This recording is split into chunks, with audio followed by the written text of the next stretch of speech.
Today, I have a surprise for you guys. I am here to interview the only published writer on our campus, Kevin. However, he is not only a published writer, but is also talented in many other artistic ways. We might call him a modern-day Renaissance man. Hi, Kevin. Hello. I've heard that you are the only published writer in our campus at Avalon. Then what kind of writing do you like? Well, I like all kinds of writing. I've recently been writing a lot of travel writing, cultural writing, especially the differences between Korea and America, certain artistic differences as well. Then can you tell me the reason why you like writing? I primarily enjoy writing to explore ideas. And also, there's something beautiful in coming up with elegant ways of expressing those ideas. Then how come you've decided to be a published writer? Well, that sort of goes with the territory. Most writers aspire to publication. That began, my first publication was in college. I wrote for a school newspaper, but that was primarily political type writings, commentaries and things.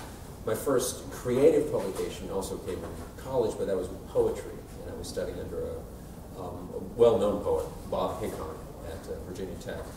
And he took a liking to my poetry and he encouraged me to keep writing, and eventually I was able to publish 3 poems with Orson Scott Card, who's actually a science fiction writer, but he has an online poetry magazine, and he bought 3 of my poems and published them there. Now, are there any important events or person that made you write? Yes, in fact, that goes way back to my childhood. My father was a writer. He wrote scripts. He was also an actor, but he had a typewriter, and I used to like to play on the typewriter and try to write my own stories. The very first story I wrote that I actually completed was an assignment for school where the teacher gave us a photograph. We had to come up with a story to explain the photograph. In my case, I got a picture of an elephant trying to get on a bus, a city bus, and there was somebody behind him trying to push him onto the bus, and I invented the character Hula the elephant, and he wanted to go to the city and see the city, but he lived way out in the jungle, so he had to ride a bus to get there. How can you become an actual published writer? That takes time, certainly a little bit of luck along the way. Really, you should first have something you want to say. If you don't have anything to say, your writing will reflect that and it won't get published. But if you have something to say about anything, write it down, write it out, explore it, rewrite it again, and eventually you will get published. Oh, then if you want to write good stories, what is the best thing to do?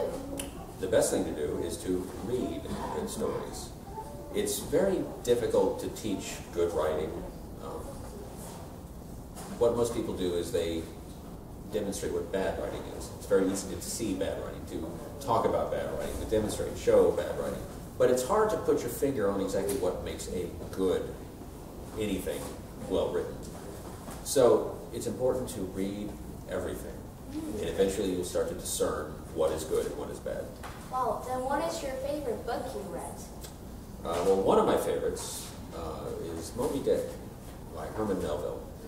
And many people don't like it, and for reasons, different reasons, but I was a former sailor, and I'd been at sea, traveled around, and knew what it was like to be on the ocean, heavy seas, running from hurricanes and things like that. And when I read the first page of Moby Dick, Herman Melville had captured the essence of what it was like to be a sailor professionally. I've heard that you are a great drawer too. Can you tell me when you discovered this talent? I actually discovered that talent before writing. My mother was the artist in the family. She was a makeup artist, and so there was always artistic materials in the house, so I picked up a piece of paper and just drew what I saw. I was a fan at the time of the Garfield comic strip, and so I always wanted to draw Garfield, and I always tried drawing Garfield, but I really didn't know how.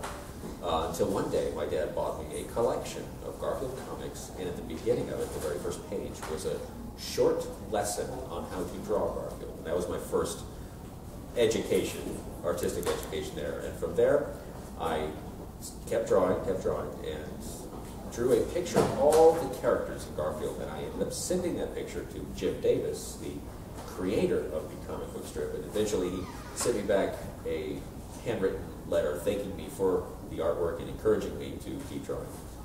Then how have you used your talents as an artist here at Avalon?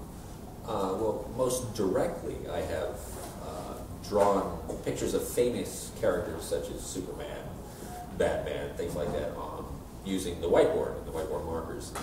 Whenever, as a treat for the kids, whenever they finish their assignments or near the end of the semester when we've gone through all the work and there might be some extra time, I'll ask them who their favorite character is and I'll draw one on the board for them. Well, is this one of the drawings you drew? Oh yeah, that was one of the first ones that Superman, since everyone knows who Superman was, I did that one. And from there they started asking me to draw specific characters. That's very interesting.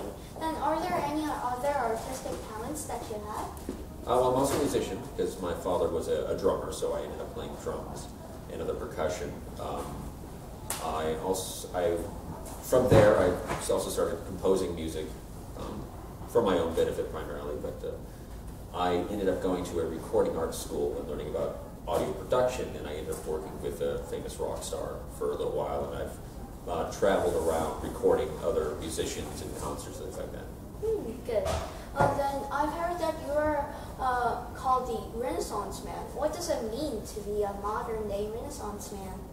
Well, the traditional meaning of it was someone who had studied and mastered several or many different subjects relating to the arts and engineering, the sciences and whatnot. The original name was L'Uomo Universale, the Italian, meaning the universal man, that he could universally do many things.